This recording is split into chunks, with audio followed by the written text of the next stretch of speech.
নমস্কার দর্শক বন্ধু, আমি জ্যোতিষ সম্রাট শ্রী শক্তি। আমি দীর্ঘ 27-28 বছর জ্যোতিষ, সংখ্যাতত্ত্ব, বাস্তু এবং হস্তরেখা নিয়ে আমি গবেষণা করেছি এবং প্রচুর ক্লায়েন্ট আমি দেখেছি।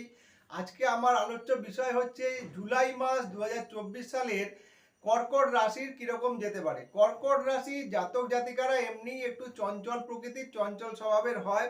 কোনো কিছুতে মনোনিবেশ করতে গেলে এটা কল্পনার মধ্যে বসবাস করে। কল্পনার রাজ্যে থাকার জন্য কিন্তু কোনো কিছু কাজই সম্পূর্ণভাবে সাকসেস হওয়ার ক্ষেত্রে অনেক বাধা এসে যায়।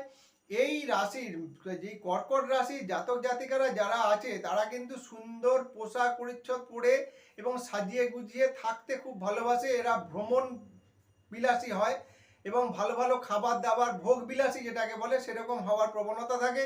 এই কর্কট রাশির ক্ষেত্রে দেখা যাচ্ছে বর্তমান সময় জুলাই মাসে কি অবস্থান রয়েছে, গ্রহের অবস্থান অনুযায়ী দেখা যাচ্ছে যে কর্কট রাশির দশম স্থানে মঙ্গল বসে থাকছে। এই মঙ্গলের ওপর শনির দৃষ্টি থাকার জন্য আপনারা একটু সচেতন থাকবেন। মানে জুলাই মাসের 10-12 তারিখ অবধি খুব সচেতন থাকা দরকার। এই সময় কিন্তু হঠাৎ করে দুর্ঘটনা, রক্তপাত, এরকম পড়ে যাওয়া, এরকম ধরনের কিন্তু একটা প্রবণতা থাকবে। এই রাশির ক্ষেত্রে অষ্টম স্থানে শনি বসে থাকার জন্য আপনার হঠাৎ করেই গুহ্যপীড়া, কোষ্ঠকাঠিন্য, পাইলস বা স্ত্রী রোগে ভুগতে পারেন বা যৌন রোগে ভোগার একটা কিন্তু প্রবণতা থাকবে।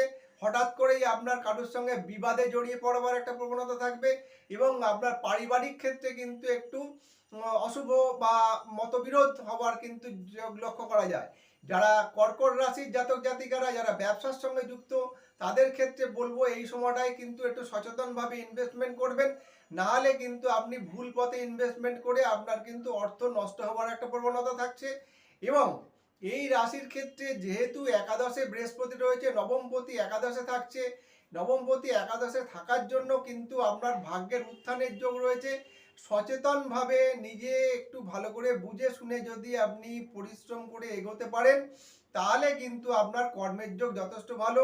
বিদ্যার সঙ্গে যারা যুক্ত তারা কিন্তু বিদ্যার ক্ষেত্রে ভালো যোগ লক্ষ্য করা যাচ্ছে। চতুর্থ স্থান বিদ্যার কারক গ্রহ বৃহস্পতি একাদশে রয়েছে।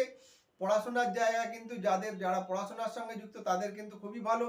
যারা চাকরির সঙ্গে যুক্ত তাদের ক্ষেত্রেও কিন্তু খুব ভালো, খুব যে খারাপ সেটা কিন্তু বোঝা যাচ্ছে না। তবুও আমি বলবো যে যাদের আপনার অসুবিধা হচ্ছে বলে মনে করছেন, যে কর্কট রাশির জাতক জাতিকারা যারা অসুবিধা হচ্ছে বলে মনে করছেন, তাদের রাশি গ্রহের অবস্থান দশা অন্তর্দশা অনুযায়ী আলাদা ফল লাভ হয়, তারা আমার সঙ্গে যোগাযোগ করতে পারেন। আমার ফোন নাম্বার 9831434774। যোগাযোগ করবেন। আমি নিশ্চয়ই আপনাদেরকে হেল্প করার চেষ্টা করব। যতটা সম্ভব আমি আপনাকে গাইড করার চেষ্টা করব। নমস্কার দর্শক বন্ধু।